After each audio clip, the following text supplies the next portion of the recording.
ಬೆಂಗಳೂರಿನಲ್ಲಿ ಕಾರು ಹೊತ್ತಿ ಉರಿದಿರುವಂತಹ ಘಟನೆ ನಡೆದಿದ್ದು ರೂಪೇನ ಅಗ್ರಹಾರ ಬಳಿ ಸಂಜೆ ಈ ಘಟನೆ ಸಂಭವಿಸಿದೆ.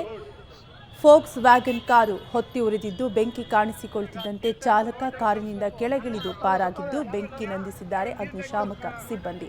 ಗಮನಿಸ್ತಾ ಇರಬಹುದು ನೀವು ಕೂಡ ದೃಶ್ಯಾವಳಿಗಳಲ್ಲಿ ಕಾರು ಯಾವ ರೀತಿಯಾಗಿ ಧಗಧಗಿಸಿ ಹೊತ್ತಿ ಉರಿತಿದೆ ಅನ್ನುವಂತಹ ದೃಶ್ಯವನ್ನ. ಇನ್ನು ಸ್ಥಳಕ್ಕೆ ಅಗ್ನಿಶಾಮಕ ಸಿಬ್ಬಂದಿ ಕೂಡ ದೌಡಾಯಿಸಿ ಕಾರಿನ ಬೆಂಕಿಯನ್ನ ನಂದಿಸಿದ್ದಾರೆ. ಆದರೆ ಬೆಂಕಿ ಕಾಣಿಸಿಕೊಳ್ತಿದ್ದಂತೆ ಕಾರಿನ ಚಾಲಕ ಕಾರಿನಿಂದ ಕೆಳಗಿಳಿದು ಪ್ರಾಣಾಪಾಯದಿಂದ ಪಾರಾಗಿದ್ದಾರೆ.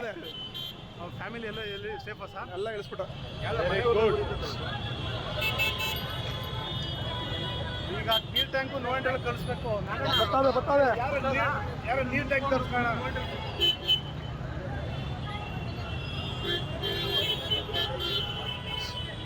ಗಾಡಿ ಆಫ್ ಆಯ್ತು. ಓಕೆ, ಆನ್ ಮಾಡಿದ ತಕ್ಷಣ ಫುಲ್ ಬೆಂಕಿ ಆಯ್ತು. ಹೌದಾ? ಫುಲ್ ಬೆಂಕಿ. ನೀವು ಇಬ್ಬರೇ ಇದ್ದಿದ್ದು? ನೀವು ಮತ್ತು ಇವರು ನೀವು ಒಬ್ಬರೇನಾ? ಫ್ರೆಂಡ್ಸ್ ಇತ್ತು ಅಷ್ಟೇ.